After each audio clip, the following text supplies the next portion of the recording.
Naam, barabara mpenzi mtazamaji, ni matumaini yangu umzima kabisa. Karibu katika kasri la kandanda. Hivi sasa ni wakati wa mizizi ya habari, na si habari tu bali ni habari za soka, nami malkia wa kandanda Lucy Atieno. Tuzingatie habari kwa kina. Erling Braut Haaland, mzaliwa wa uko Leeds, Uingereza, ni miongoni wa mchezaji bora ambaye anajulikana kwa uchezaji wake, kasi na pia umaliziaji. Mnamo mwaka wa 2015 Haaland aliweza kujiunga na timu ya taifa ya Norway. Akiwa humo ameweza kumiliki magoli 55.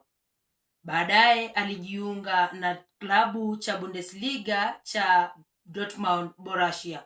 Akiwa kwenye timu hiyo ameweza kuwa na magoli 85. Ameweza kumudu kwa muda wa miaka miwili. Kisha akajiunga na timu ya Manchester City mnamo mwaka wa 2022. Akiwa kwenye timu hiyo ameweza kufunga mabao 111. Basi hapo ndipo tunafikia kikomo cha habari zetu za soka kumhusu Erling Haaland. Asante kwa kuzidi kufuatilia na kutazama. Kwa habari zaidi za soka tutagonga hivi karibuni. Mimi ni malkia wa kandanda Lucy Atieno.